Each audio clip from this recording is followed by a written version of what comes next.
What's up, Juventini? Welcome back to the AJC, your channel dedicated to La Vecchia Signora. It is a victory show, all right? So Juve taking care of business, getting the job done, 2-1 against Lecce. Locatelli was shining in this one. Time to show the guy some respect. And Tudor. Is Tudor the right guy, at least right now? We're going to have some fun. We're going to talk about those. We've got some news.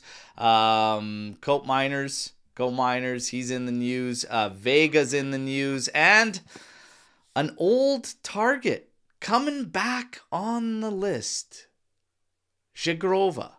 We're going to talk about Zhigrova. Yeah. Put the half chub away, Seb. Take it easy. All right. We're going to have some fun. We got Lucci. We got Sev, obviously. Fellas, how you doing? Sev, fresh off checking out Minecraft with the daughter yesterday, the movie. Oh, my God. Yeah.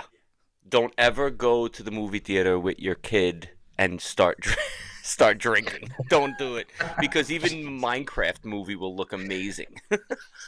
Unbelievable. Lucci, what'd you I'm get just up happy to? we won. I mean, I definitely wasn't drinking at a movie theater. I was watching the Leafs win. Some other things, and that's about it. But a win is a win. We had a good Saturday. Leafs, Juve. I'm happy. I'm good It's Sunday. always good when the Habs go down there. Lose. So that's Absolutely. That's nice. All right. We got to say what's up to everybody in there. Obviously, Vincenzo G in here. Let's go. Guys, 991. What's good, lads? Atalanta did us assault today. He always shows up when Lucci's around. He's ready to get clips on you, brother, and he's going to have Twitter on lockdown, so keep you on your toes. I like that. Forza Juve, what's up? Justin B coming in here. Seb and his kids. Ciao. Cugino Eddie. We're going to have some fun. Back on track, Malud says. Back on track. We're going to have some fun. Everybody. All right, so let's get to the match first. We're going to get this one out of the way. The second half, the highlights, we're not going to have a whole bunch to talk to, but there's a bunch in the aftermath, so let's have some fun. Di Gregorio, Kalulu, Vega, Kelly, Nico Gonzalez, Locatelli, Thuram, McKennie, Cope Miners, Yildiz, and Vlahovic. That was the starting lineup. I had a couple things I probably would have done a little bit differently. I want to know what you guys thought when you first had initially seen that lineup. Let's start with Lucci. Thoughts on that lineup when it first came out? I mean, I wasn't surprised by it just based on the earlier reports in the week. But I personally would have made some changes. But that's just my own preferences. But I wasn't surprised in the end. Yeah.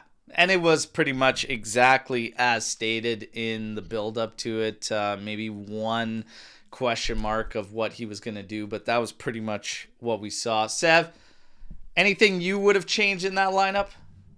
Oh, hell yeah. I did not like Coop on that right side. Leave the Coop hate alone. Come on, man. The guy needs to sit. He needs to sit. That last week. I don't care that he scored a goal. He looked like no. Coop Ridiculous. out, and I would have put Cambiaso. I would have started him from the get-go. Yeah, I think McKennie needs to have a break from starting. Stinks. I would have been fine with it. Yeah, he looks Nico at the wing back. I would have probably moved him up to where Cope Miners is, or as we talked about in the pregame, play someone else. Adzic is a player I wouldn't mind even seeing.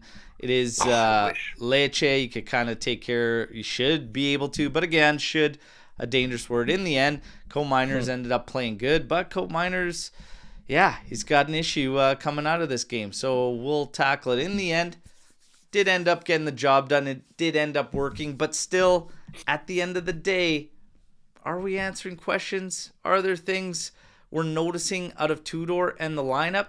A lot of us feel that he's kind of going a certain route based on what the scenarios or situations are around those players. Contracts, who's alone, and things like that. That might be what's going on. There's a lot of us out there that feel that it's affecting the decision making going into the games. Nonetheless, let's get to the action. Holy smokes. fired out of a cannon, man. 1 minute and 40 seconds in, and it's Cope Miners giving Sev one of these 1 minute and 40 in. Actually, it would have been giving me that too, because I wouldn't have started him in that position. But dude, yeah, just awesome intensity, awesome energy. Everything was with a purpose. Like right out of the gate, like the passing was just direct, crisp, solid. No muffins being passed around there. Then all of a sudden, just boom, boom, boom. Vlahovic finds himself on it, turns, Cope Miners. Tudor said something about Cope Miners that I would have to agree. It was as if he had his legs about him this game. And you noticed it more so than prior matches. But for sure, had his legs going there, sent through. Whether Falcone could have done better or not doesn't really matter, because holy smokes, if anybody needed a goal in this game, Cope Miners would be one of them. And you want to build off of that, but again, he's in the news for potential injury, which we will get to. Great start, boys. Doesn't get better than that. Better than that. Vlahovic on an assist, Cope Miners scoring a goal. Giddy up. The route's on right out of the gate. Blow them out of the water. 4 minutes and 30 seconds, 3 minutes later, actually, Kristovic hits the damn post, and I'm thinking, my God, is that ever typical? All right? Yeah. A giveaway, dispossession from us, kind of sloppy, but, man, Typical. He comes close. He's the only guy, like, double digits for their scoring. He's a dangerous player. He is starting to get attention. We will talk about Kristovic because some Juventini are actually throwing his name out as maybe being some type of option moving forward. We'll get to that. 33rd minute. This was a goal. Like, this was a serious goal. Beautiful build-up. Starts with Locatelli. He waits for Thuram to inch forward in that midfield. Gives it to him, and then Thuram, split second to decide, and then bang. Starts getting on his horse, running forward. A quick exchange back and forth with Yildiz. Then he finds Vlahovic. Vlahovic lays it off for Yildiz, and that is a beauty of a slot home to the back post there. Beautiful goal. Beautiful goal. I was fired up at that one. I was fired up 1 minute 40 in, but this goal, absolutely sick. When have we seen a goal like that this year? I'm trying to think of a tic-tac-toe, like, starting from, like, just inside our own half and going the distance. A lot of that was Thuram carrying it forward, but in the final third, I don't think I've seen us look that crisp like all season, where we've had 4 bang, bang, bang plays before slotting home. I'm trying to think. Chat, I can't think of any. Remind me if I've missed something that was tic-tac-toe around the final third where it was that precise. I don't think that's what we've been talking so. about. Right? We've been talking about this all season, is that final third, that execution at the very end. Yeah. And they had, we could have scored like 4 goals in that first half if we wanted to. The very first easily. half. Well, Dusan could have had a couple himself, too. Yeah. There's one that hasn't landed yet. Man, he had that one on a nice cross in, and it popped right to him after they tried to clear it. They hit their own man, and he for some reason thought it was the play to side foot it, and he just got completely under. I was like, man, just hammer that thing downwards and towards goal. But the first half was fantastic from Juve. I would say comfortably our best half of the season. Comfortably. Like, as far as how direct, everything was purposeful. Like, it was just solid. But they also kept it simple, too, which made it look a whole lot better, you know? And I think we've missed that a lot at times this year. But man, it was nice to see. And again, it's Lecce, but I said this to anybody that was talking to me about that game. I don't give a shit who the opponent was because of how we've played all this year. Like, we're in the final home stretch, and I'm telling you, 68% possession in the first half, 18 total attempts. We've gone games not even coming close to 18 attempts on goal against worse opposition or equally as bad opposition. 2 big chances created. We left them with 3 attempts. And the shot that hit the post for them was from like 25 yards out. That was kind of crazy that I even got to that point. Whether Di Gregorio had it covered or not, besides the point. That was a solid first half of football. Second half. Yeah. Oof. Time to go into a coma. All right? So, listen, we just barely made the show today trying to get up after that one. It is holy, man. I was like going to my wife like, honey, where's the tape? Because I need to just like tape these bastards open. It was rough. It was so slow, so flat. I didn't like the second half. And this is my thing. I expected it because you had a 2-goal lead. I just don't like it. And it's the only thing I would nitpick about this game.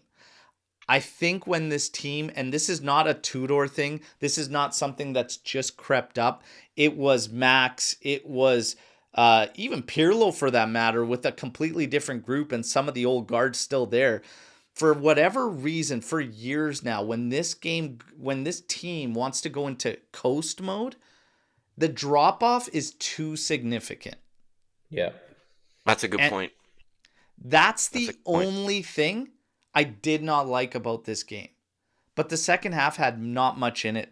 74th minute when Cambiaso came in as a substitute. He got a great opportunity cutting in from the right, forced a good diving save by Falcone. Yeah. That's really it in the second half for Juve. 83rd, this was a brutal giveaway by Thuram. Really, really bad giveaway. You cannot give it up there when they're pressing. It falls to Rebic, and you know that bastard probably going to score against you. How quick Di Gregorio was on that was insane. Like, I was just like, holy smokes, man. Because there's been a lot of people that are on the fence with Di Gregorio, and I've never wavered. Yeah, like, I don't know how you can still be on the fence with him. He's been arguably our best player all year. The guy is consistent. He's fantastic.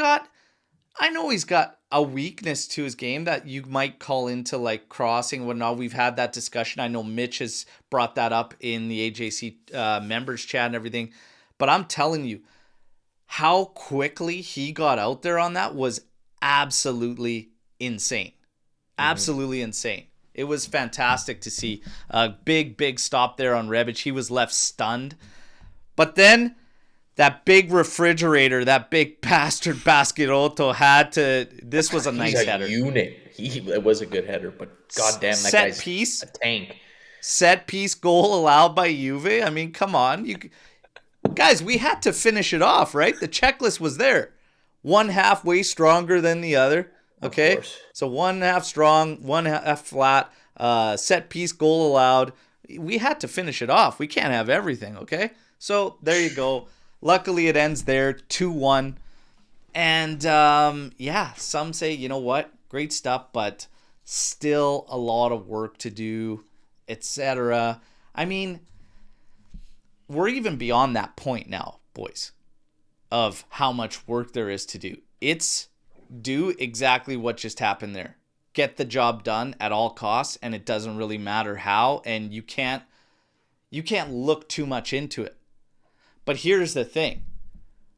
The ones that are looking too much into it kind of probably have a lot to do with Tudor and what they believe in Igor Tudor coming out of this season. And we're going to get to that. But real quick, just your thoughts overall on the match as a whole. And we'll start with Lucci, then get Sev.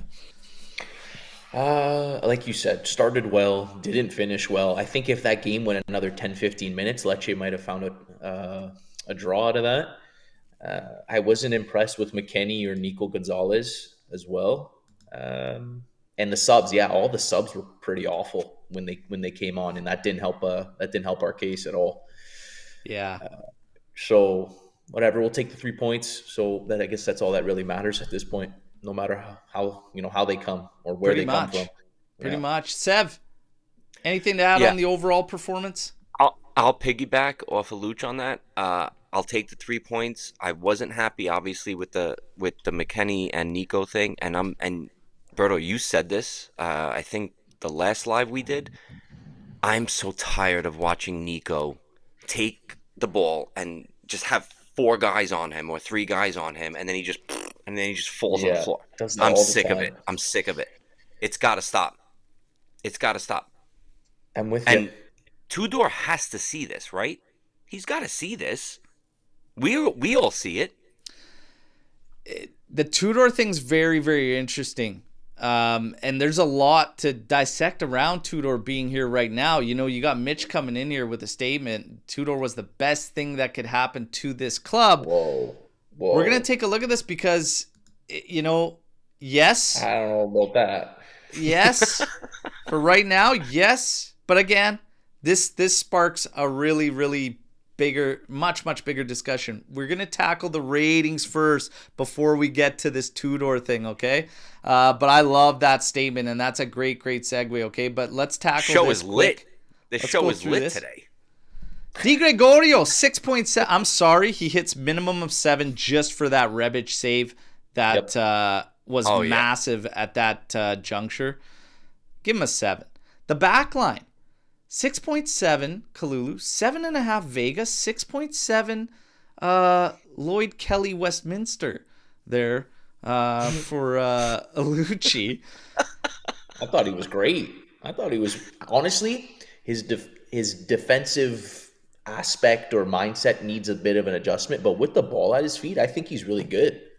Like, he doesn't look like he's panicking with the ball. He's good with the ball. He gets up and gets involved, helps out McKennie on that wing since, you know, we know how limited McKennie is.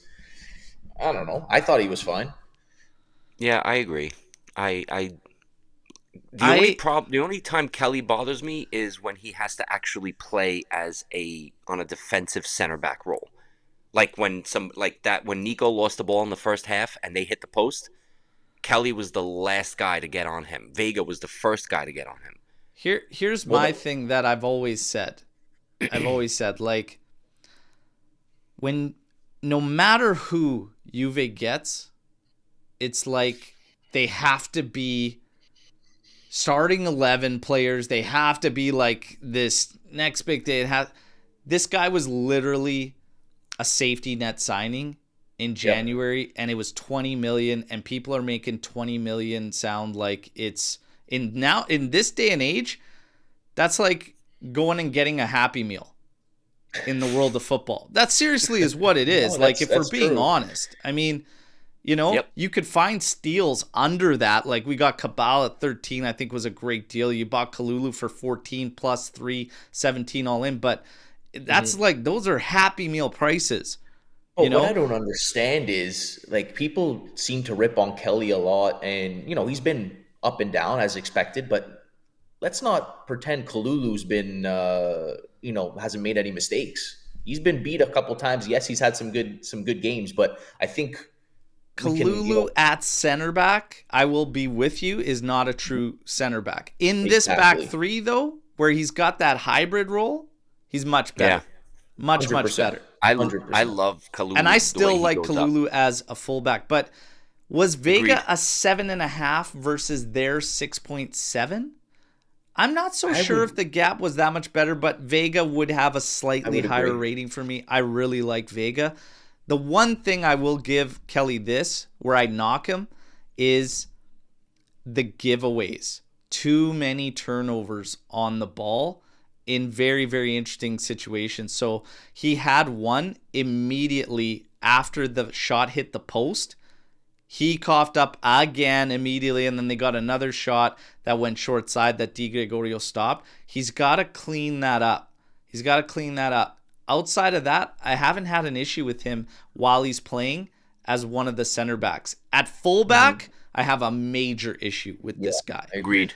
With that. Quick question, the thing Berto. is, it's a 20 million signing, and everybody got out there because the guys that jump on hype trains like Italiano and all this, etc., they got to make their cracks like, this guy wouldn't play for Juve, Stabia, etc. Listen, It's a fucking safety net signing. That's it. It's at 20 mil.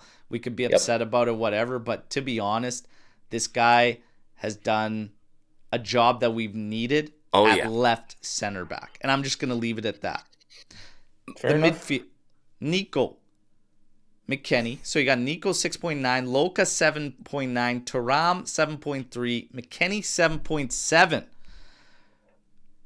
How? Lucci, what do you think about the midfielder ratings? How is McKennie? What did McKennie do to get a higher rating than Thuram? I don't get that. First of all, I thought Thuram was good as usual, as he usually is. I saw McKennie turn over the ball a few times as well. So if you're going to give Nico a 6.9, I think McKennie would be closer to something like that. Yeah, I didn't par. have McKennie up at a 7.7. Like, I didn't have him up that high. I didn't have Nico. Nico would have been 6-7-ish, I was thinking. So I would have McKennie around that. Same. Yeah. I agree. I do have Locatelli higher than Thuram. Yes. And Thuram at a 7.3 I'm fine with. Loca would be, he was shining. He was shining there yesterday. He was doing great. Sev, your thoughts on the midfield ratings? Yeah, I'm the same as you guys. I don't think McKennie is a 7.7. Not even close. I do have Loca over Thuram. To me, Loca was man of the match. Like, I would put him very close to Yildiz. Yildiz had himself a shift, but on the midfield alone, Locatelli to me. So there was two other guys that were in the mix for man of the match. We get to the attack now. So Colt Miners finished with a 7.4, Yildiz with an 8.1, and Vlahovic with an 8.3, getting 2 assists. Obviously, Yildiz bagging a goal and Colt Miners getting a goal as well. I don't have any problems with those ratings, to be honest. I thought Vlahovic, that was what we've wanted for a long time, is just that selfless play out of him. Looking to get others involved, not always trying to just take a step and shoot or something. He did have shooting errors. I don't have him at an 8.3, but I have him with 2 assists. Like, he's pushing 8. Yeah, it's a little high. Yep. I think it might be a little high. But what bothers me is he's still upset. Like, he played well and he still was throwing, minor hissy fits. That's what I don't like it, man. You played well, take it, stop crying. It's funny. Somebody in the AJC chat. I don't know because I'm going to flip this, that if I was a player and I've been going through a rough patch and I've been struggling, and then you finally put forth a performance that you want and you feel like you might have a goal in there, as a player, that does kind of suck. Yes, you get kind of. I won't really get upset with players wanting to be out there. Where he drives me nuts is when he's bitching about every single non-call. That's where he pisses me off. But I won't get too fired up on guys that want to be on the pitch. I agree with you 100%. But the thing is, it's not like he didn't have any opportunities. He had at least 3 decent opportunities to score. It's not anyone else's fault that he couldn't finish it. So if he's tired, he's got to come out. It's a team game, man. It's not about him. Yeah, I don't know, because this goes into Tudor too, and getting answers over the final stretch and some other games. There's still a tricky Bologna-Lazio back-to-back that have to come, and I still haven't seen Kolo and Vlahovic play together enough to know what we have there and if that's the route we want to go, because I'm not sold on Colt Miners being the answer down the stretch, whether he's long-term with us or not. So it kind of, there's multiple factors here. As far as Dusan and his attitude, it's a shitty situation that Tudor's been thrown in. We've always shed a light on that because he's got to deal with a guy that's most likely out. He's got to deal with Kolomuani, who's probably just going back. These are scenarios around these players that we have to get around. If a guy has an opportunity to finish a 90 and actually he's got 2 assists, maybe you could find a goal for him or whatever. To just give him a pick-me-up down that stretch or whatever isn't the be-all, end-all. And especially if you can maybe incorporate Kolo and try to see if we can make something happen. But I'll be quite honest, I don't think it would have mattered with how flat we were the second half. No, it wouldn't have. You know, I think ultimately we're looking for answers. We said this would have been a great opportunity to see this and that. I don't think it would have been because we had the foot way too far off the throttle, you know? But as far as man of the match goes, Yildiz was the official man of the match. Sev already told us it was Locatelli for him. To me, it's Lucci. Luca. Yeah, it'd be between Loca or Yildiz for me. I'd probably lean towards Loca as well. Yeah, I'm fine with Yildiz getting it. I just think that the second half was so bad to showcase any of the attackers in how we played that the other guys started to come through a little bit more. Locatelli was one of them. And Locatelli was good in the first half too. Really strong with the ball movement. So, yeah, let's go with Locatelli. Locatelli shines. Locatelli shines funny. In this one. And I think it was Tuna in the chat who said, "Oh, we finally found our 10, and it's Dushan." Like, it in that first half, it was kind of like that, right? Because that's the way you've needed that role to play in the setup. And to be honest, it should have been used that way even with Mota as well. Should have been played that style. And then the next man runs up. That's how he utilized Xerxes, and that's how we always thought that Vlahovic wouldn't work for Mota. It's been this ongoing saga. Nonetheless, Locatelli shines. Listen, too much disrespect for Loca?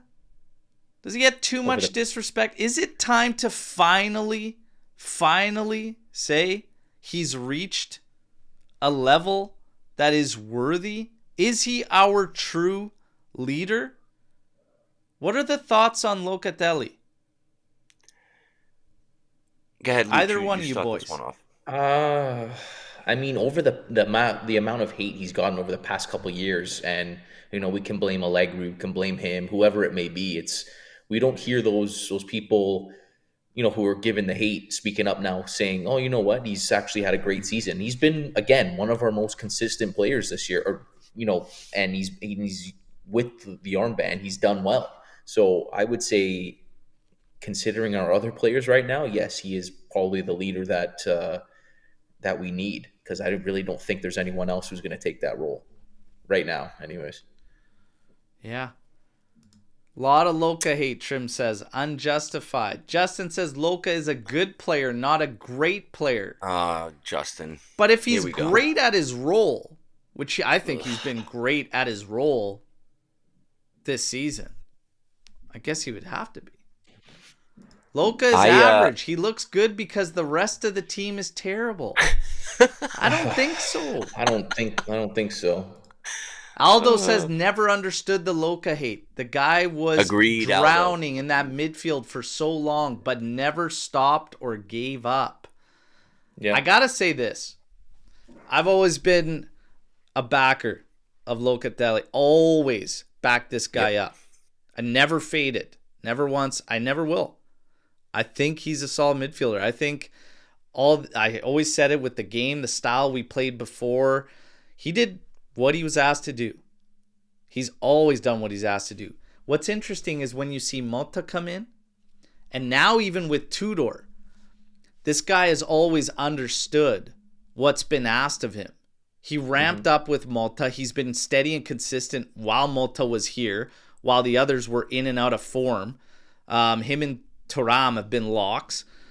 And then now with Tudor, he wants even more direct and purpose in the movements and stuff, and he's picking it up again.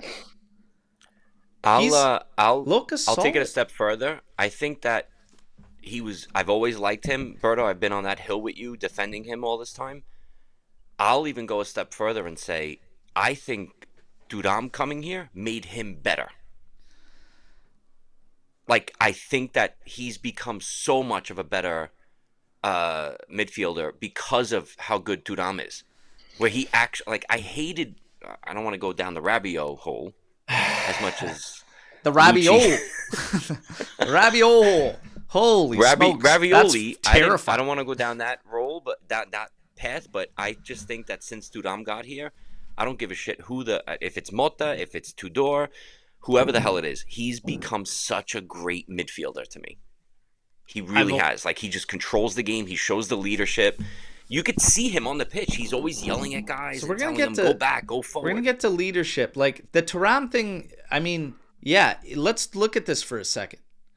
If you look at the seasons prior, while people were, pumping up the Rabiot thing and whatnot, I never saw him as consistent. I saw him have one consistent year. Last year was not it. It was the year before that. That was the most consistent Rabiot I've ever seen, period. But the thing is, nobody else was consistent. Yeah.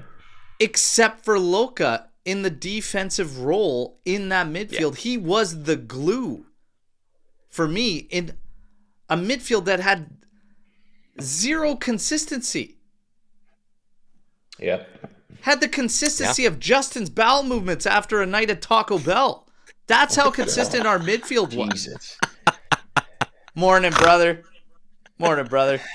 So that's what our midfield was always like.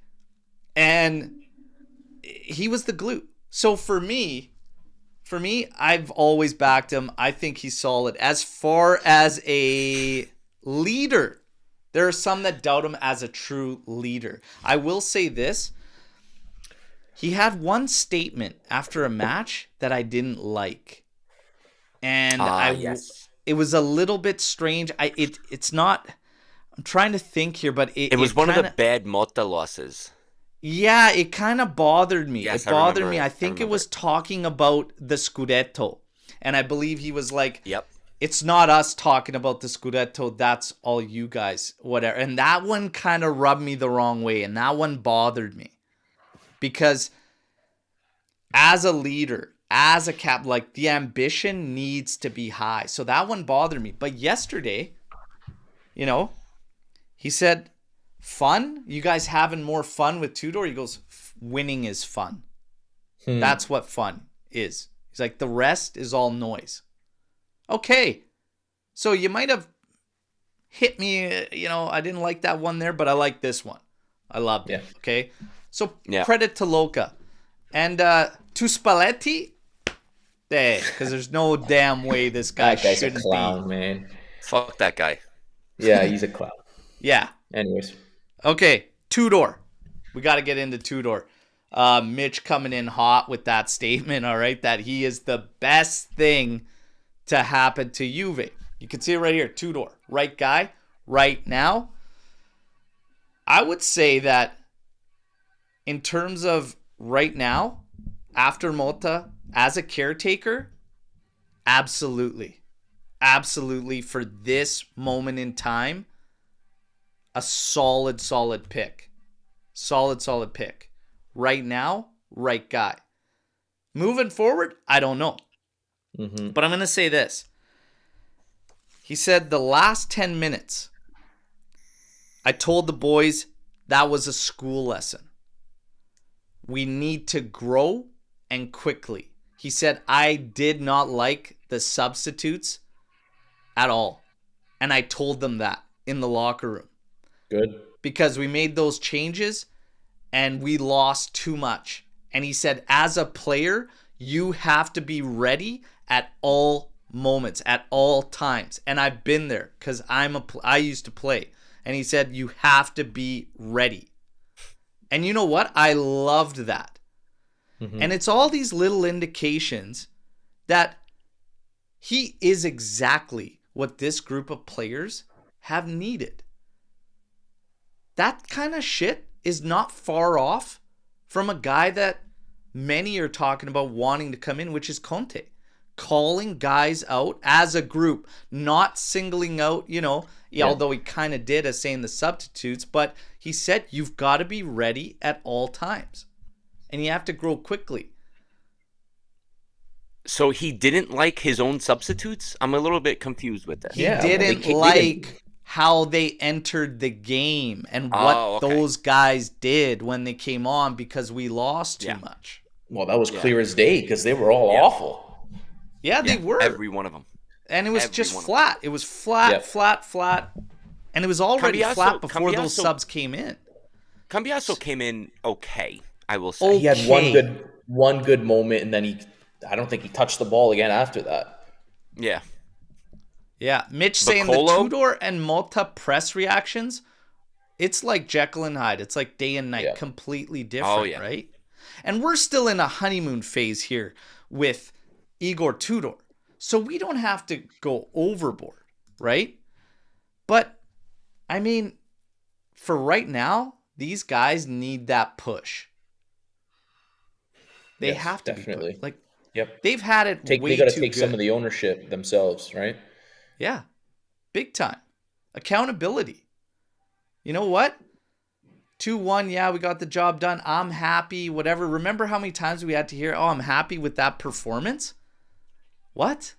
So, Malta was happy with performances that didn't bring home results.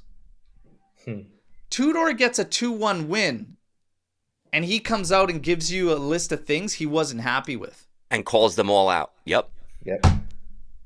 Inject that into my veins because this is fucking Juventus and this guy gets it. I like that. Exactly. I like how many that. times did Mota defend Coop, defend Dusan, or defend Colo, or defend all these guys? This guy, I love that. I love that he's calling them out. He Well, in literally that said, case, Tudor's defended Coop and Dusan as well, so I wouldn't go that far. I would say yes, he called out his substitutions, but it was a fair call out. They deserved it. So now going forward, everyone knows when they're coming in, they all have the same standard. If you're not going to play or you're not going to come in ready, you're not going to play, and that's how it should be. Simple. On the flip side, though, he played Cope Miners, 1 or 2 games before he said, I'm sitting you for 1. At least sat him for 1. I think he should have sat him for more and played up. But to be honest, agreed. A good reaction yesterday from Cope Miners. So whatever the hell had happened and whatever their discussion was, I mean, that was good. That's one of the better games out of Dusan we've seen in a long time. I mean, he's also, those situations don't just disappear no matter what Tudor does.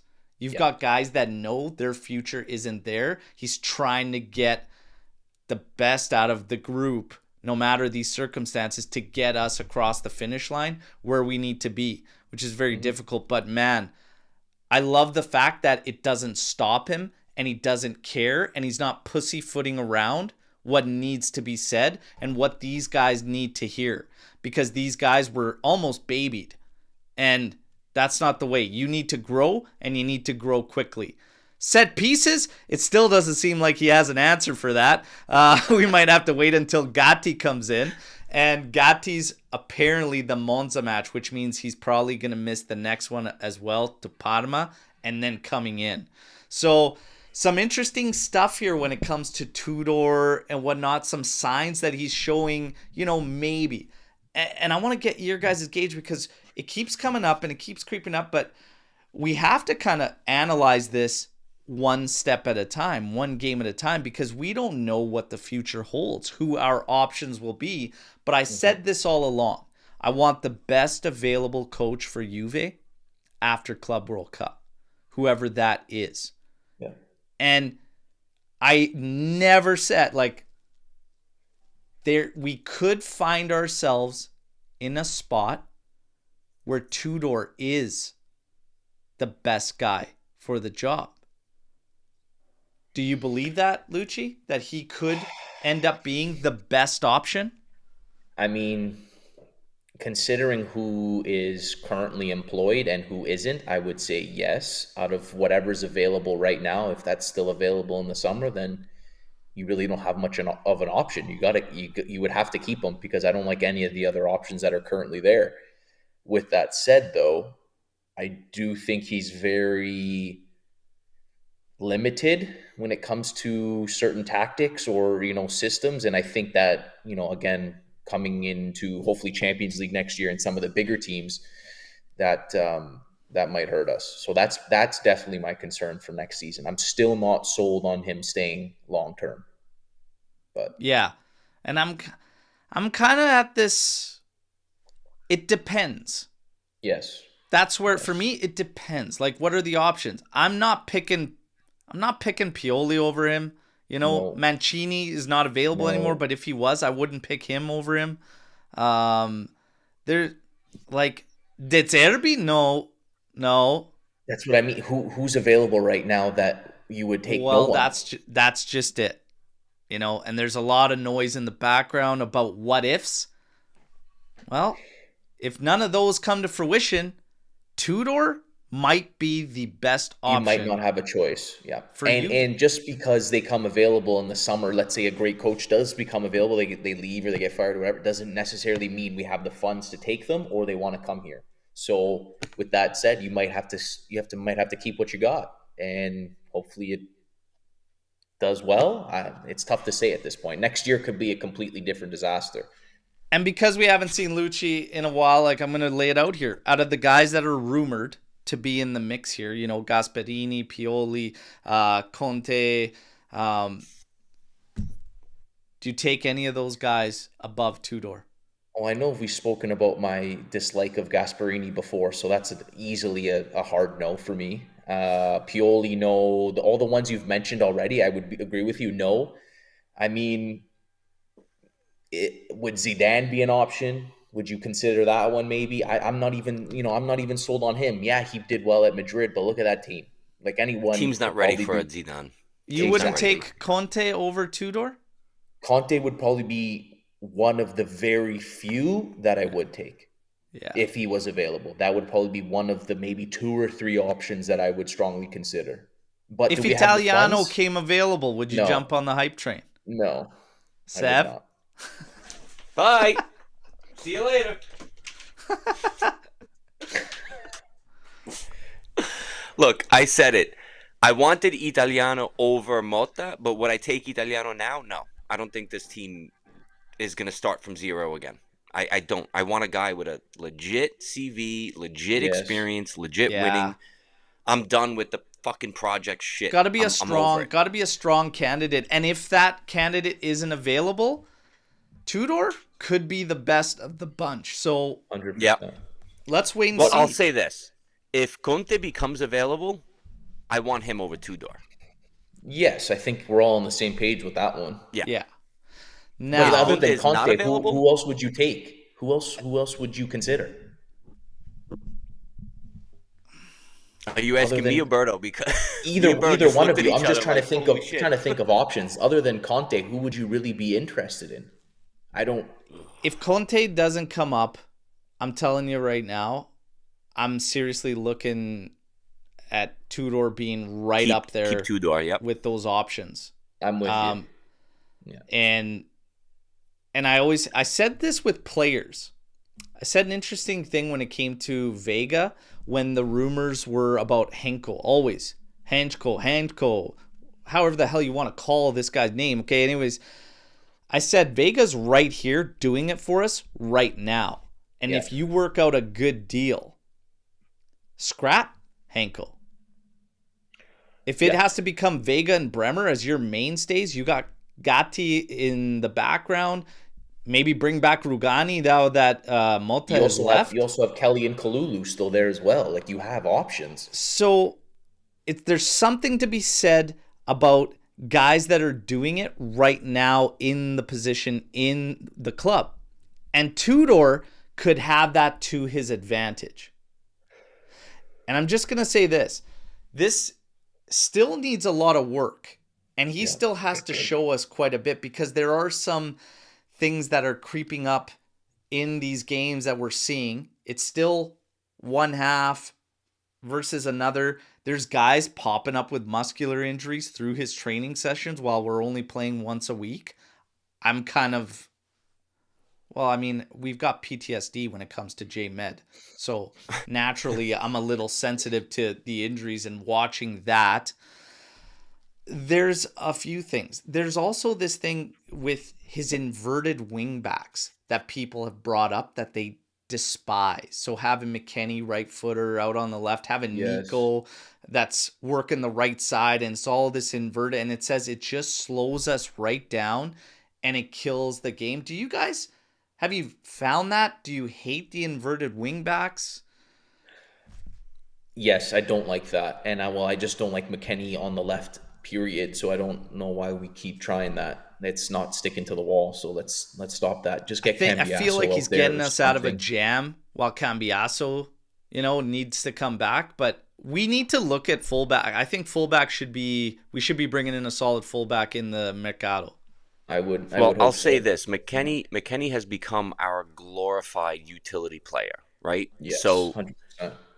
as much as he was playing as a wingback yesterday, I don't know if anybody noticed that he kind of just played as a fullback, as if we were playing a 4-man backfield. So it's not really a wingback position. Is supposed to be able to contribute to the forward three. He wasn't.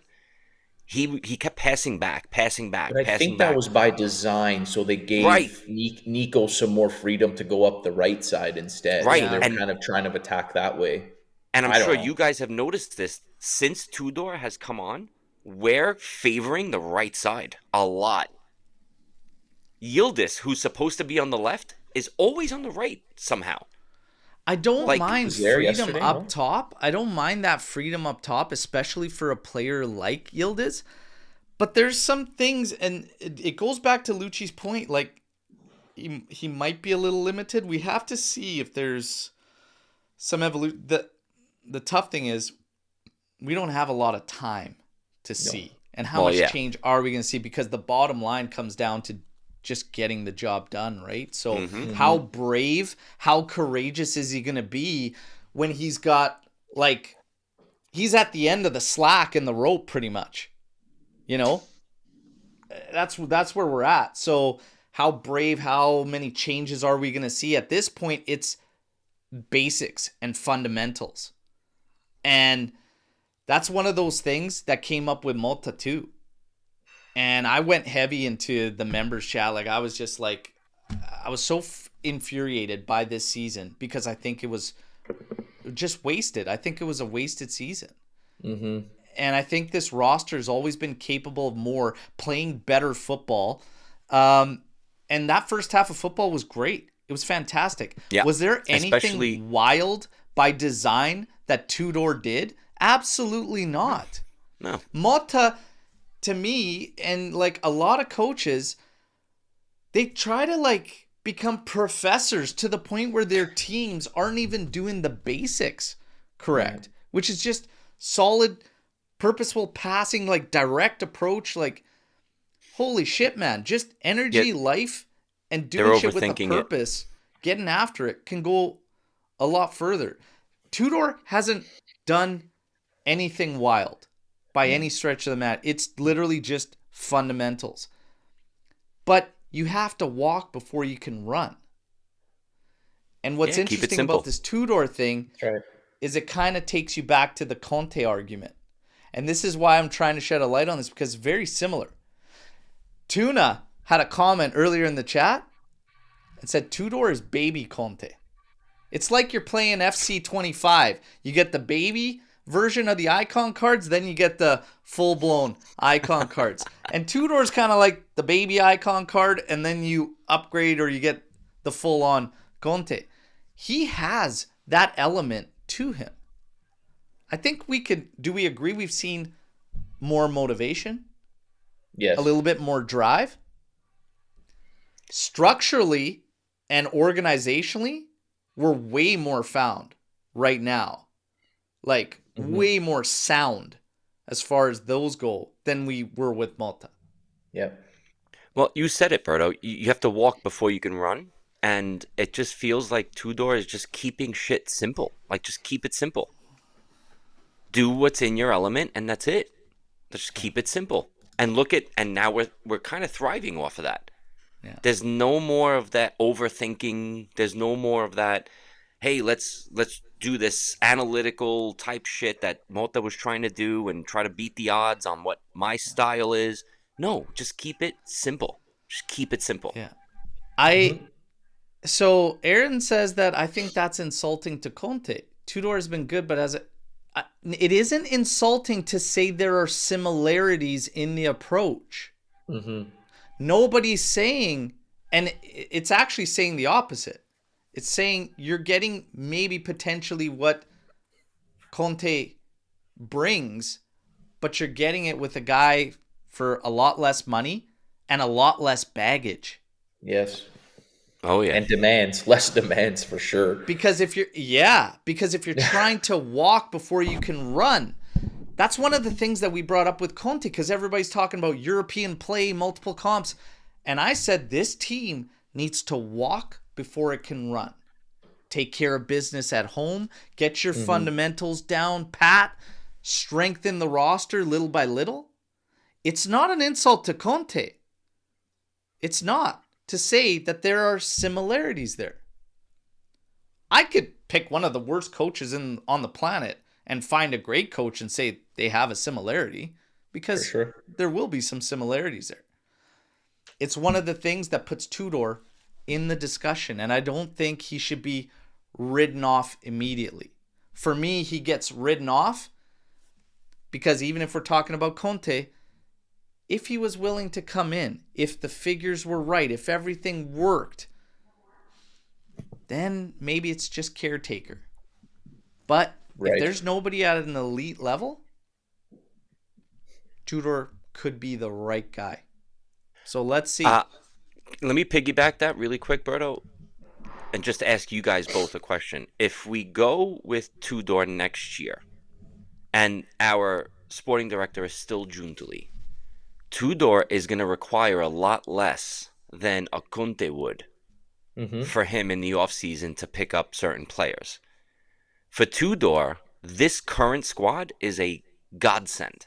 Like, he's got the best players. No, I understand that, but I'm saying because of Tudor, he's never had an A squad like this. He's never had a payroll like this. Fair enough. So that's my point. Like, Conte's going to require more. Conte's going to say, hey, go out and get me an Osimhen. Go get me a Lukaku. Go get me one of these, wingers or whatever. And hopefully, Zegrova. Where is he going to play? You guys got to stop with the Zegrova hate. Got to stop. It's not hate. Why pick up a guy after one of the worst injury-riddled seasons? Like, it's just weird. I agree. I don't. Is he like? I still don't think he's even that good. He's a good player, but he's nothing like insane. And it's not. It's going to come down to the details. What's the price tag? What's the price tag? 100%. Because at that point, you're better off just keeping Chico if you're going to pay 20, 30. Like, why? You don't need both. I want both. You don't need both. So the Chico thing, I mean, I know what we're hearing. Mirko Di Natale, he stands firm. He's just like, man, it's agreed upon. They're getting Chico, and I'm like, I don't see it. I actually don't see it.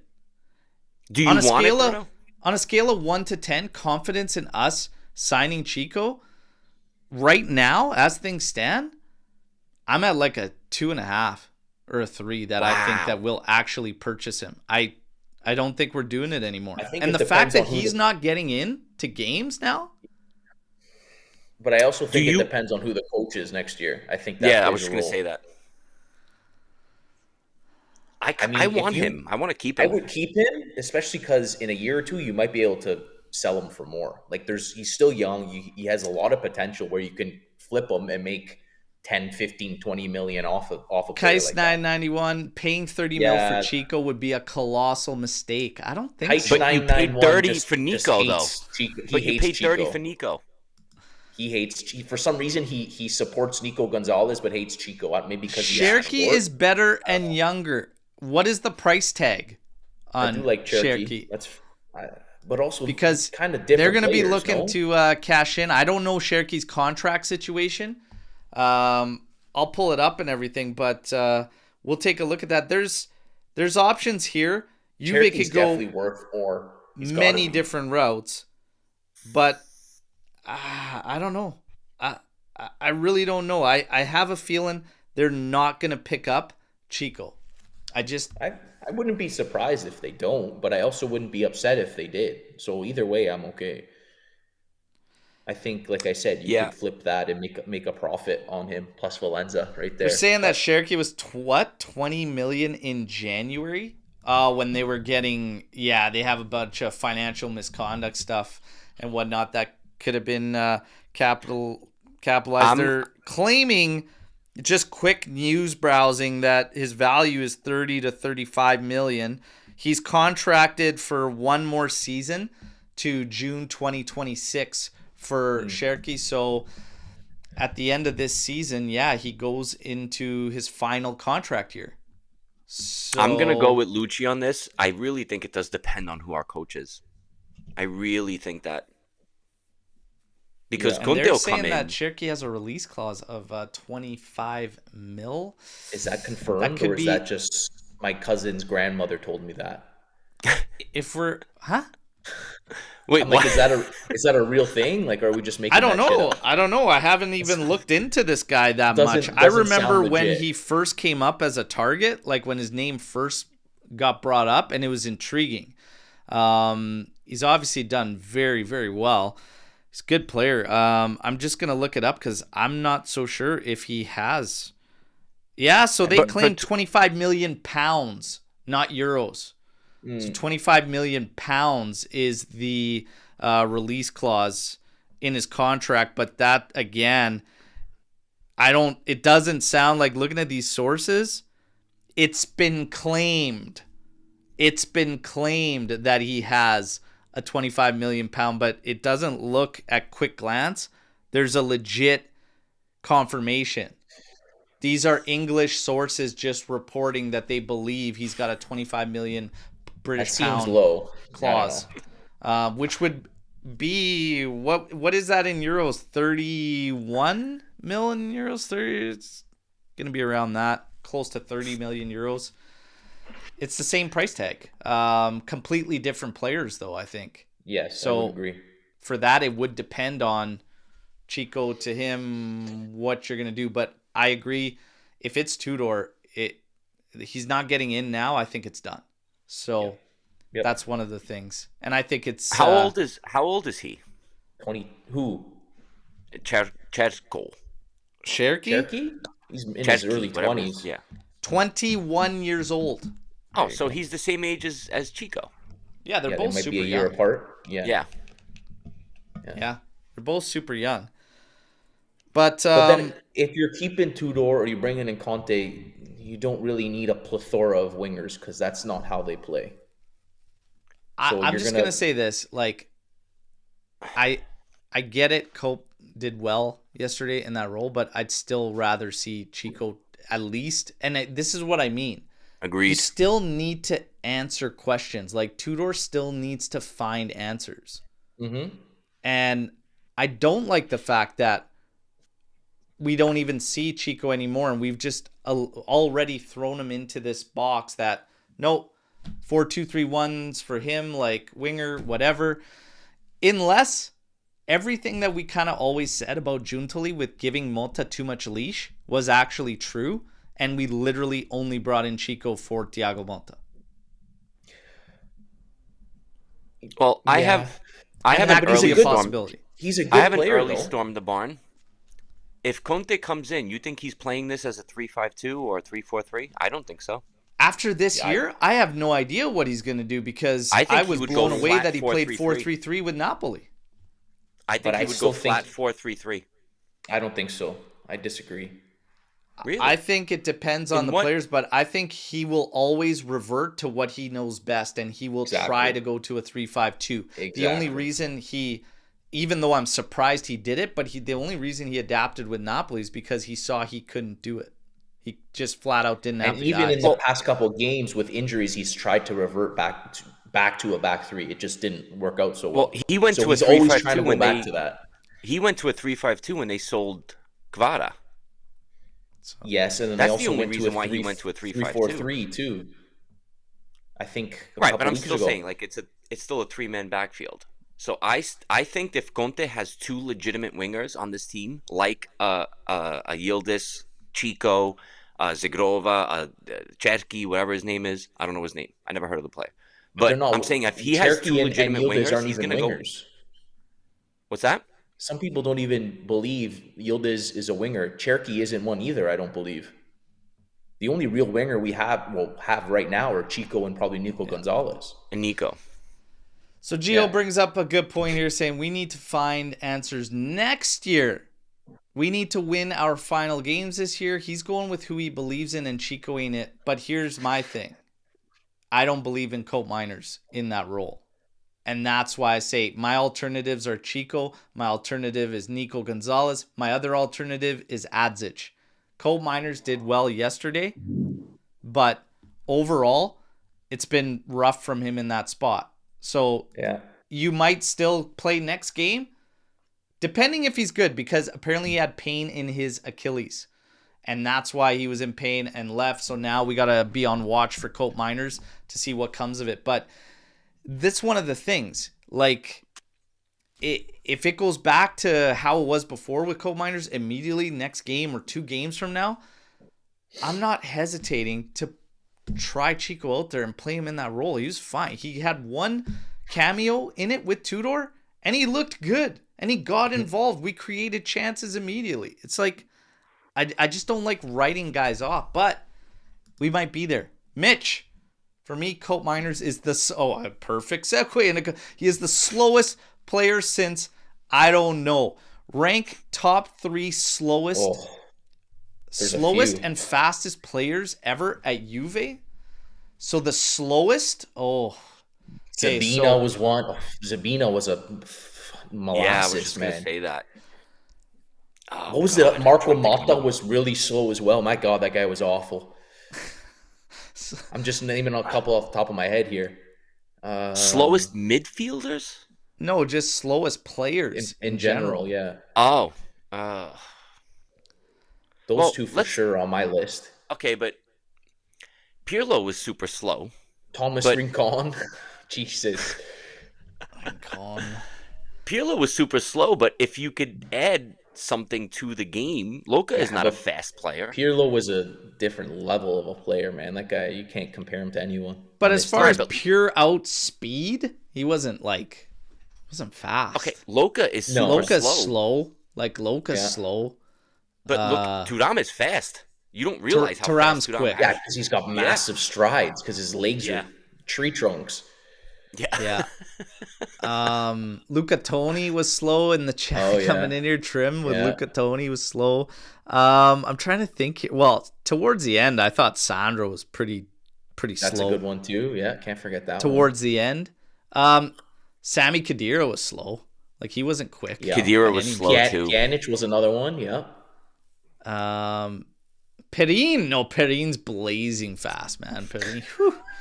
As far as the fastest, Douglas Costa instantly comes to mind. Just lightning pace. Yeah. Douglas Costa. Yeah. Guys, you know who's really fast? And he's on our current team and we don't know enough about him? Is you, Berto. He's fast. Alberto Costa is fast. He's fast. Chico's fast. Doesn't play, though. Weah's fast. That's the issue. Yeah. Mbangula's got some speed as well. They've been fast, but slow. My God. Zabina, physically and here, probably the slowest. My God. It takes a lot to compute from head to legs. Jesus. Dude's got hot dog vendors in his head and getting sidetracked. Like, it's just crazy. Tuna. To concede 1 late. Love the energy. To bag 2 quick in the first half. My issue long-term with Tudor can be not finishing our dinner. Score 3-4. Drop energy, then ghosting every second half. Thoughts? I mean that's been our problem for a while now. I wouldn't blame him right now.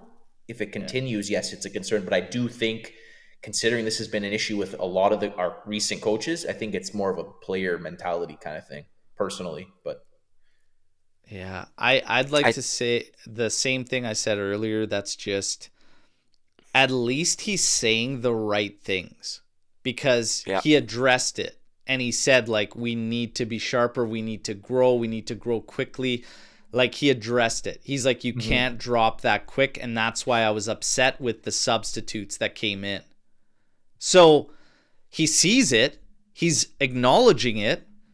Can he fix it? We will see. Let's hope so. Time will tell. But I'm with you 100%, Tuna. You can't drop off. It can't be that significant. Like, you can coast and manage games, but you still have to be effective and still carry that threat at 2 goals. At 3, okay, you can get more comfortable. All right? But that's what I think. Sev, anything to add on that one?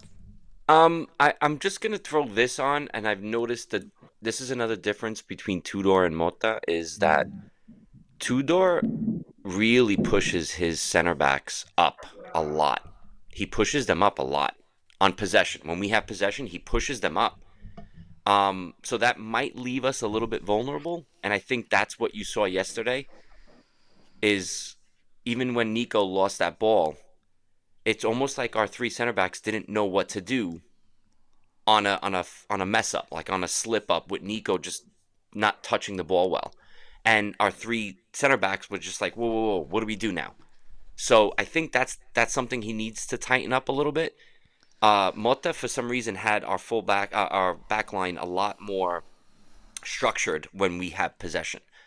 So I think that's another thing that. But it's by design. So, like, that's what we're kind of getting. Like, first half, like, that's why we're so, like, on it and putting these teams under, is because of that high line and pushing everybody up. The second half, when you have a lead, I expected. Obviously, you're not going to play as high a line and leave yourself open. So you're trying to limit that. But at the same token, it's just finding that sweet spot. Finding that balance where you're still not completely off throttle, right? But in the last one, we got some great responses, by the way. Gio with a beauty here. Wes is fast if he's running to a buffet. That is gold. That's a good This one. one's also gold from Aldo. Fastest ever was Ziegler, in and out of the team before we even saw him. That's great. Great stuff there.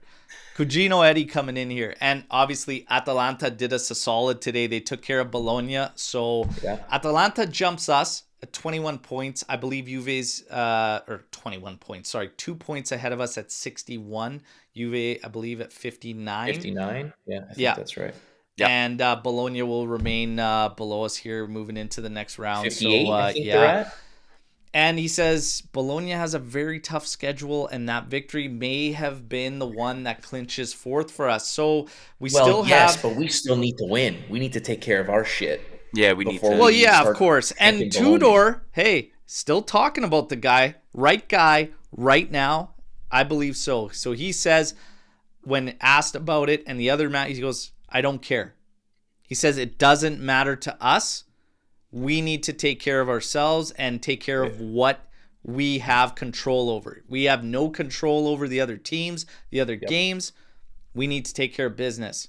100%. Bravo. So for Juve, yes, 59 points. Atalanta 61. Bologna 57. If you look at Bologna's schedule, they now face Inter on the 20th. Empoli and Coppa Italia on the 24th. On the 27th, Udinese. And then us on May 4th. Milan, May 11th. Fiorentina, May 18th. And then they wrap things up with Genoa. So that's a tricky one for Bologna. Yep. And that probably could be the one. So obviously Lazio still has to play a game. They've got one game in hand. They're at 55 points. They can make things interesting. But you know what? All of these teams are unconvincing. Mm-hmm. So if we can do what we're supposed to do, which is win the one we just did against Lecce, beat Parma, beat Monza, and take those 9 points, you win that one against Bologna, I think you're good. Even if you draw that one, at worst case, you should be okay. You should be okay. So, you know, should I hate that? I hate that word, think boys. Reno made a spelling error here. I don't know what he's talking about. Who? Reno. Why do we want Bologna to beat Inter? What are we doing here? As long Bologna beats Inter, I am more than happy. Yeah, he wants Bologna to beat Inter, but buddy, we need a draw and a SARS comeback where both teams get SARS and just have to forfeit the rest of the games in the season. Okay, so that's kind of what we need here. Reno, come on, man. Reno.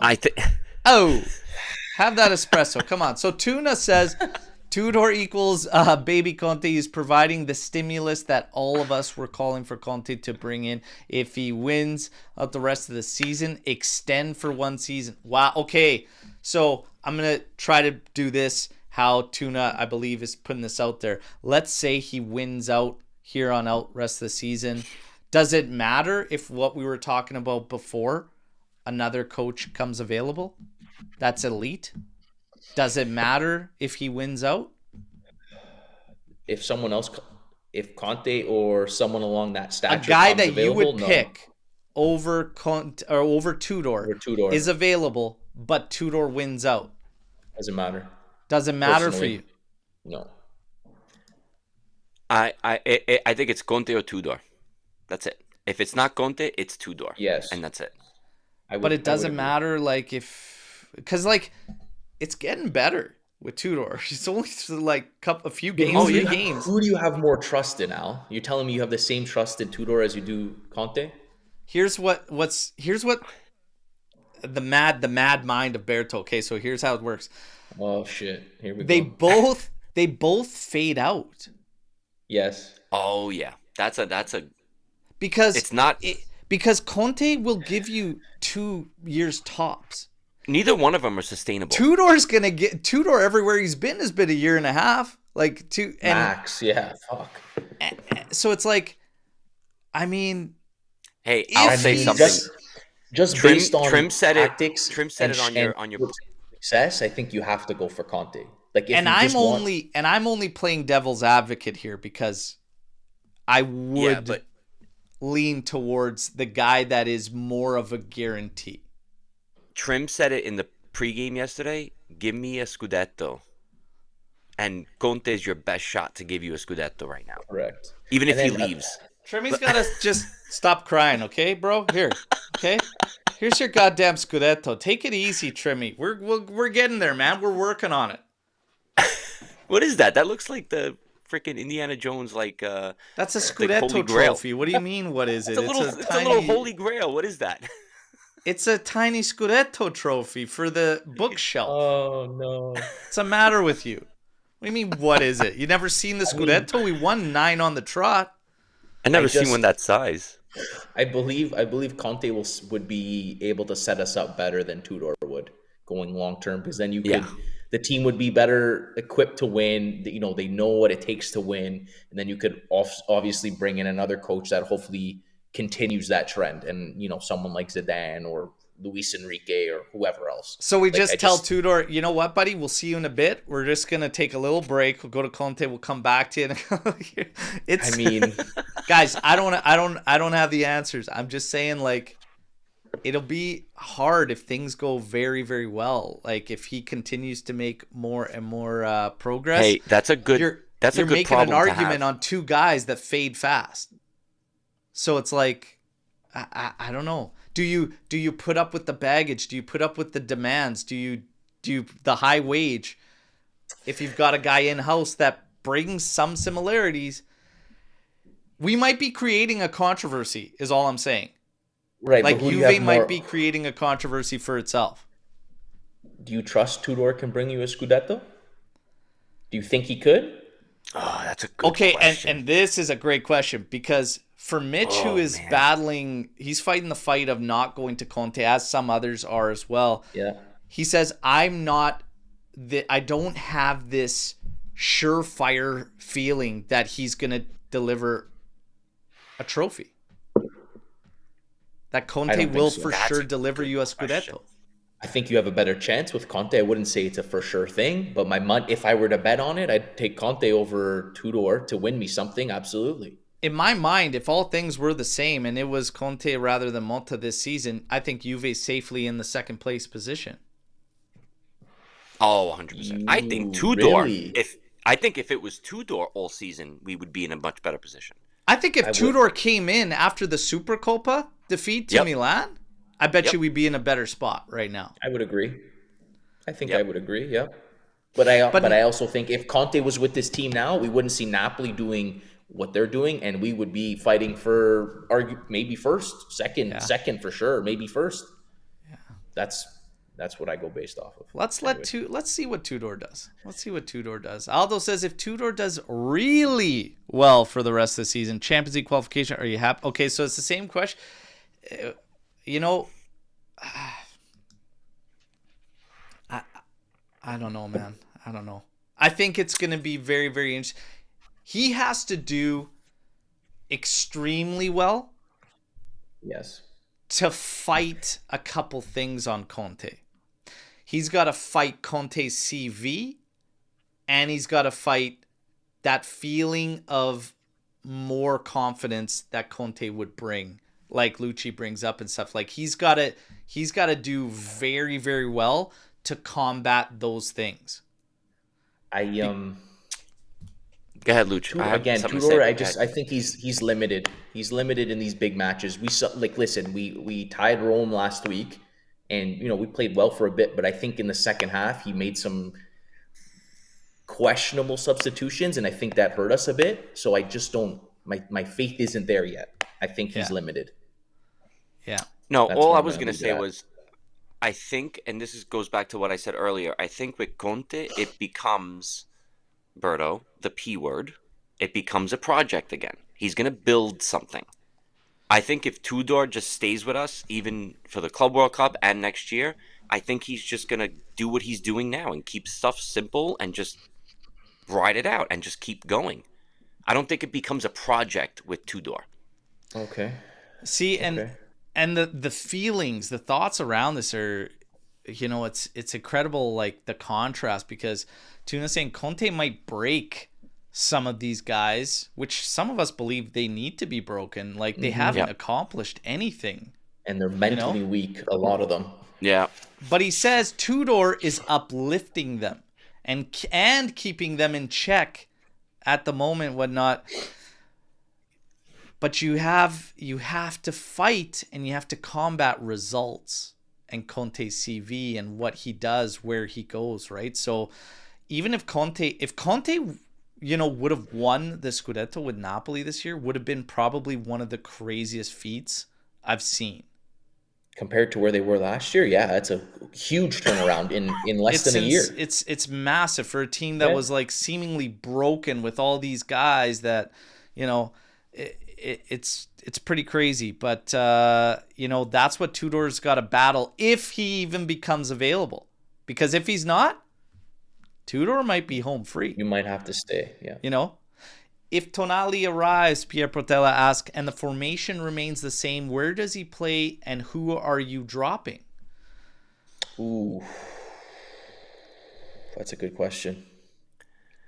I think you would have to play a midfield three.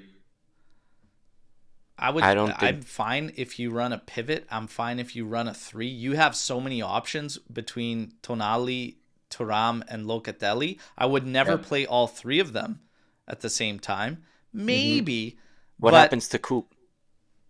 That's another one. Yeah. Well, Coop's not going anywhere. He'd be in the same boat he's in now, which is you need to fight to start in the midfield. But a two-man pivot of Tonali and Locatelli is deadly for me. I would probably play Thuram over Locatelli. In that sense, I agree, Luch.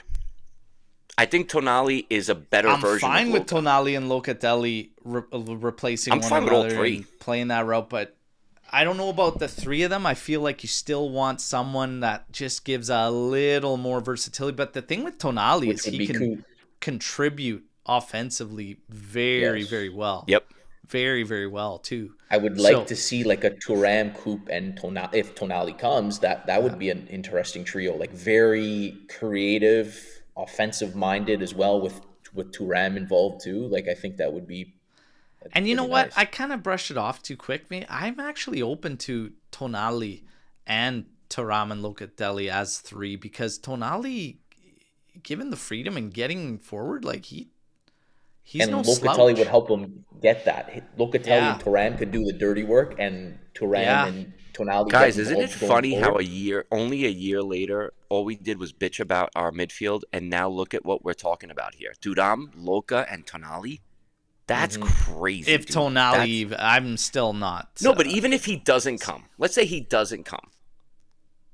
Like, that's how good our midfield is right now. I would love, man, if we could ship out. Listen, I think Douglas is a good player. There's a good player in there somewhere. But if we can get that off the book and somehow bring in Tonali in exchange, would be Champions League qualification crazy. and probably a big sale if we even want to talk about Tonali. So let's see. It's Douglas a dream. Luiz It's would a have to dream be the signing sale. right now. Joya 10 says, please tell me my eyes are deceiving me. Reading that Juve are planning on buying dude, he's bought. It's already We confirmed. already have him. It's done. And not planning on getting Conceição? Unbelievable. Well, there's one more for the Chico fight. So The Chico Brigade. Kais 991, there's your Sunday morning day there from Joya 10 saying he wants him. So let's go. Who is the biggest mutt in the league? Oh, yes. Ooh, I love Mancini. these. Oh, Love gotta these. be Mancini. Let's go. Let's go. Mancini? You're saying Yeah, it's Gianluca gotta- Mancini? He's up there. Gotta be, yeah. I Sav? was going to say Cristante or Mancini, either one. Cristante. Fuck that guy. I fucking hate that guy. Fuck Acerbi too, man. Acerbi's up Ooh, that's a there. good one. Mutt. Lautaro's up there. Lautaro's up there too. Yeah. Okay, I'll give you the biggest mutt in the league. Okay, I'll just take it. It'll take me a second here. Okay, here you There's go. a guy on Monza too who I can't stand. Okay, so here you go. Armando Izzo. Oh, is that Jan it? Sommer, that's one. Acerbi, Bastoni, Bisek, Augusto, Oh, Basically, the entire whole team. Darmian, De Vries, Di Marco, Dumfries, Pavard, Aslani, Barella, Çalhanoğlu, Fratesi, Çalhanoğlu's on there for Fratesi. sure. Mkhitaryan, Arnautovic, Lautaro, Marcus Thuram, guilty by association, brother. But there's the biggest mutt in the league. Oh, Paredes is a good shout too.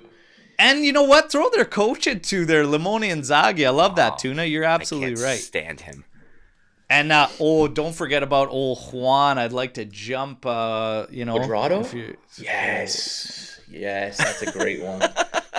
I hate that guy so much. You man. know who pissed me off this year, and I think he's a fucking mutt. Yari Mina is a mutt, man. That guy is. I've always mutt. hated him though. His face just bothers me. And another guy, I'm going to tell you right now, this guy is a mutt, Malinovsky. He is a mutt. That guy is a mutt. Okay? But Can't the argue guys that. that wear black and blue are the biggest of all. So there you go. Love that one, by the way. Absolutely love it. Great story. Oh, yeah, Gio's asking the question. You just want to get Reno in trouble again. Are we cheering for Inter next week? No. Draw, and the SARS come back. The problem is, if they draw, doesn't Napoli jump ahead of them? Or am I mistaken? I think they're 3 points. Is it 3 points? Is it 3? You might be right. For what?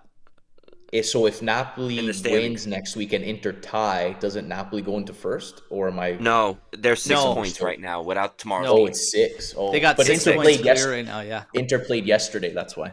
Yeah. Gio trying to get old Reno in trouble there. Love it. Oh, yeah, and Dell's bringing up Rebic, too, because they always killed us. Oh, yeah. Talked about that, Good one. too, there. But, yeah. Who gets There's a the few.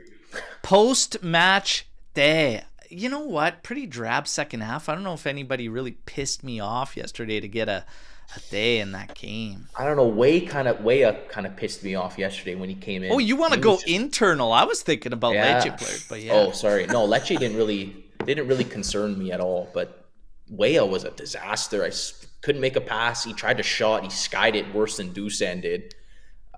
He was. Well, I like him too. He's just. I said this in the chat. Weah sold me this year as a fullback. I don't like him as a winger, and I don't like him as a wingback. I like him as a fullback.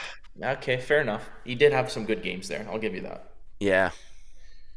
Yeah. Tudor or Gasp? Tudor. I'm done with Atalanta. I hate Gasp. Done with it. You know that. Tudor would have the advantage of being here now and the honeymoon phase so far, but like if things go well for the rest of the season, I would comfortably stay with Tudor over Gasperini. Gasperini's just an angry little old Italian man. They can't be I trusted. can't stand that guy. They can't be trusted. Coop's not Get going rid of anywhere. Colt Miners, get rid of Douglas Luiz, and bring back Miretti. And if Fiorentina don't qualify for Europe, Fagioli... They already said they're Well, the keeping thing is, Fagioli. it doesn't matter if... This guy's living in La La Land. The qualification for European play makes it an obligation, but they still hold option, and they're going to take it regardless. Fagioli's gone. Fagioli's gone. He's gone. Miretti, there's still a shot. No, Miretti is ours. It's just a loan. He will come back. Whether he stays is another story, but he'll come back. Oh, they don't have an option on No. No, it's dry loan. just a dry loan. It's a dry loan. Oh, okay. So, yeah, Miretti will return, and should he get a shot? Depends Berto, on... I have to tell you something. You called Miretti for like 2 years that he needed a loan, and look, he finally went out on loan. Huge help. And look at it. Yeah, we just got caught in a situation where we needed to use those guys, and the next gen guys came up clutch in filling spots for us, saving us money so that we could kind of use them and whatnot. But this belief that we need to roll with all of them and be super young, etc. I brought it up on yesterday's pregame show. One of the biggest concerns I have with this Juve is that we are not targeting winners and experienced players. Yep. Mm-hmm. Look at all these guys. Zhigrova. Sucks. You got... Have a good day, guys. Zhigrova, Lorenzo Luca. Gutierrez, strong young player. I actually would love to see him at fullback. But, like, where's the winners? Where's the experienced guys that you need to balance out your roster? It's one of the things I'm going to continuously have eyes on for you as we continue here. Reminder, everybody, get those likes up, all right? Get those likes up. You can bring back one Juve player from the past to introduce some mongrel in this team. Who would it be? I don't know. I have like 10 I can name. Yeah, I can name a whole bunch for sure. Yeah. But out of all of them... Immediately, George says Chiellini. I mean, he's still technically around. Yeah, isn't he in the locker room and stuff? Like, he's still kind of here, but he's not playing, obviously. But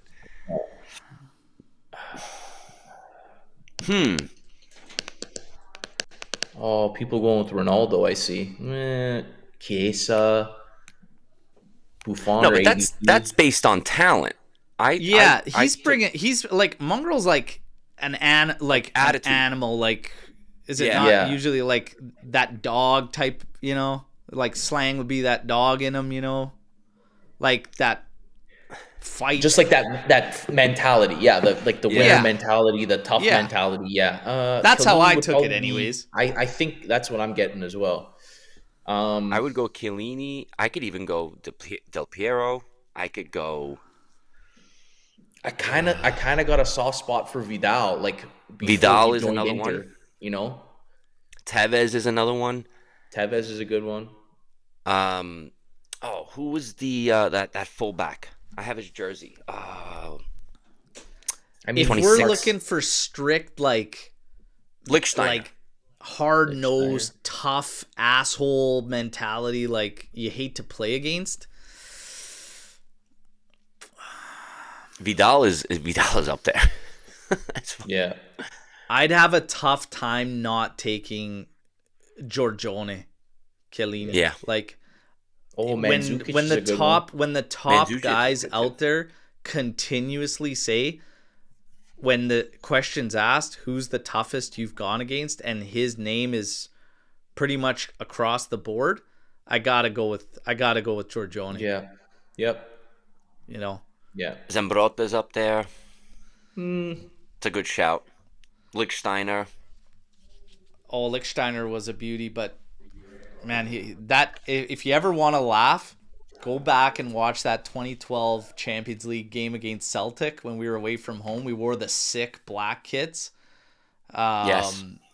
you go watch Lichtsteiner battle with that. I think his last name was Brown on Celtic. It had me in stitches, man. The game was a dog shit game to watch. Marquisio scored a beauty in that though. But I tell you, you watch Lichtsteiner battle this guy all game long, and it just made me laugh. Like, if there was ever a Conte player, Lichtsteiner was that guy. 100%. He was just hilarious, man. Hilarious how he gets under guys' skins, and then he just plays the game like, what? Not doing anything. It's all good. It's all cool. Oh, man. Great stuff. Listen, Juve, getting the job done. Still a lot of fans saying there's a lot of work to do. Listen, I don't think they're really focused on how much progress they make. I think it's more just about how many points you bring in. Bring in the points, baby, okay? For Tudor, excuse me. Oh, my God, Conte. Too much Conte talk when I start to act like that, okay? So, for Tudor, let's see what he's going to do with the lineups moving forward and everything. But Vlahovic, one of the better showings for him. Nothing's going to change. People are asking, what's going to go down Vlahovic? Is there a scenario? It does not appear like absolutely anything could change for him and his time at Juventus. It is what it is. It's heading towards the end. You know, I think it sucks. I was always rooting for the guy. Actually, there's a lot about him that I actually do like. It just sucks. And I think I want to finish on this note when we look at players, because Vlahovic was a big signing. We all know it was close to 80 million euros. You're looking at Tonali right now. We talked about this yesterday because some fans are saying it's too much money for Tonali. I've even gone as far to say, like a year ago, I think Juve should cap things out at around 50 to 60 million euro. 70 is kind of my max for Tonali, but it's like, do we need to stop the splash signings altogether? I mean, for Tonali, I'm making an exception. Sorry. Rules are made to be broken, they say. And every now and then, it's fun to break the rules, isn't it?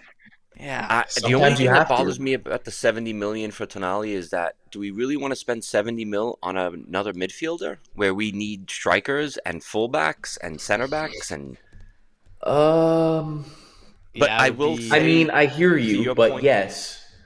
The only way it works is offsetting the cost of one of the guys you have now. Obviously, the main man would be Douglas Luiz. So if you did that and you made that switch, I'm all for it. You still do need a striker, but maybe, and that's why I said there's so many little intricacies. Jonathan David, if you get him on a free, and yes, there's fees that make it whatever, but seriously, you're pretty much covering it in what you're saving in salary. That's an interesting one on Dusan. You're saving in salary on Dusan big because he's at 10.5 million net. Next, it goes to 12, right? Yep. So 12 million net next. It's going to be interesting to see. There's a lot of dominoes that have to fall into place. Juntoli, is he even going to be around? Everybody's singing this tune like he's going to be gone too. I don't actually think he's gone. I don't think so. I would give him another year personally, or half I think a year, they'll give him another year. And I'll leave you with the word on the street. Okay, so word on the street. Maybe we'll start making this a segment. Here we go. Incoming. Berto so, Bomb. Jonathan David, extremely close. Juve is his preference, and the deal is almost done. They're not going to meet his demands, but they've come pretty damn close, and he wants Juve. So that's a word on the street. Word on the street, Conte, it's already done. It's already done. The power is in his hands to leave Napoli, and he is going to do so at season's end. Word on the street is Napoli's talking to Massimiliano Allegri. Already contacts have been made between De Laurentiis for Max. I don't buy that one bit, but damn, is it ever fun to talk about the word on the street. I'm going to leave you with those. You guys in the chat, awesome as always, second to none. Drop a like. All right, Lucci and Sev, pleasure as always. We got Parma on deck, and it's going to be the same. I'll keep you in the loop on the news, okay? Leading up to it, we'll do the pregame live, and then I'll be back at it with a watch along. As always, no matter what, and forever, fino alla fine, Forza Juventus. Hopefully Tudor can continue to give these mutts a day in Serie A. Let's go. Kick in the Let's go, ass. baby.